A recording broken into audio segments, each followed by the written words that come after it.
قبرستانوں کی ویرانی کو دیکھیے، ان کی ہولناکی کو دیکھیے اور غور کیجیے کہ کیا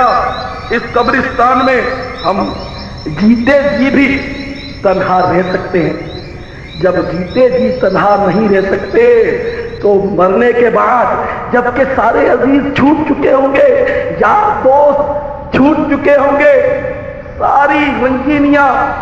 دنیا کی نگاہوں سے اوجھل ہو چکی ہوں گی، تو کیا ہم اندھیری قبر میں تنہا رہ سکیں گے؟ ان قریب موت کا مزہ چکھنے والوں، نہ ہمارے پاس عمل کا توشہ ہے، نہ کوئی اعلیٰ کردار ہے، نمازیں ہم سے نہیں پڑھی جاتی، رمضان کے روزے ہم سے نہیں رکھے جاتے، زکوٰۃ ہم پوری ادا نہیں کر پاتے، ماں باپ سے حسن سلوک ہم نہیں کر سکتے، اور بندوں کے حقوق ہم سے ادا نہیں ہو سکتے، رات دن گناہوں میں گزر رہے ہیں۔ اگر اسی طرح گناہ کرتے کرتے یک بار کی موت کا پیغام آ پہنچا،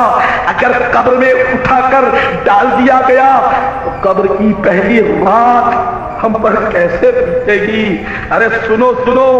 سنو سنو، حدیث پاک میں آتا ہے کہ جب مردے کو قبر میں اتار دیا جاتا ہے تو قبر فوراً اس سے سوال کرتی ہے، اے ابن آدم، اے انسان، کس وجہ سے تو نے مجھے بلا رکھا تھا؟ کیا تجھے یہ پتا نہ تھا؟ کیا تو نہیں جانتا تھا کہ میں اندھیرا گھر ہوں جس میں تاریکی ہی تاریکی ہے، میں تنہائی کا گھر ہوں؟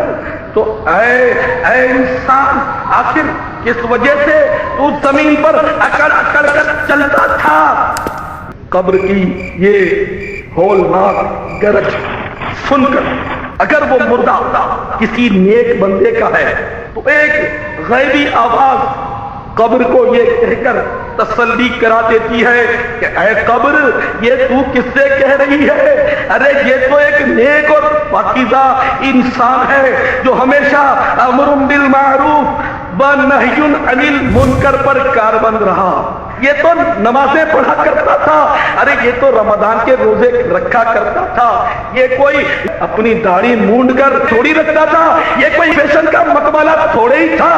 یہ کوئی سود اور رشوت کا لین دین تھوڑا ہی کرتا تھا، یہ کوئی ڈنڈی مار کر کاروبار تھوڑے ہی کیا کرتا تھا، یہ لوگوں کو دھوکہ تھوڑے ہی دیا کرتا تھا، ارے یہ تو ماں باپ کا فرما بردار تھا، ارے یہ تو اپنی اولاد کو دین کی تعلیم دیتا تھا، سنتیں سکھاتا تھا،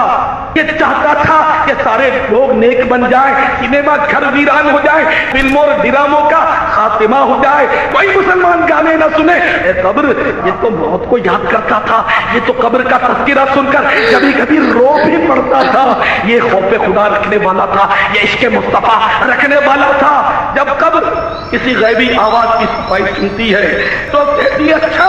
یہ بات ہے تو یہ لو، میں تو اس پر گلزار بن جاتی ہوں، اور پھر وہ قبر اس پر گلزار بن جاتی ہے، اور اس مرنے والے خوش نصیب کا جسم جو ہے وہ نور سے منور ہو جاتا ہے، اور اس کی روح آسمان کی طرف پرواز کر جاتی ہے۔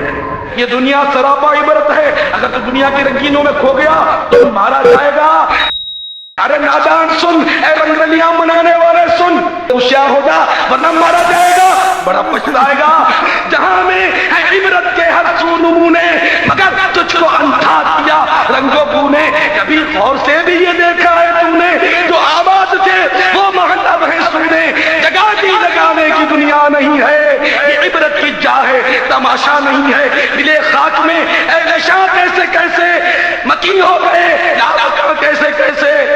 نام پر بے نشان کیسے کیسے، زمین کھا گئی نوجوان کیسے کیسے، جگہ جی لگانے کی دنیا نہیں ہے،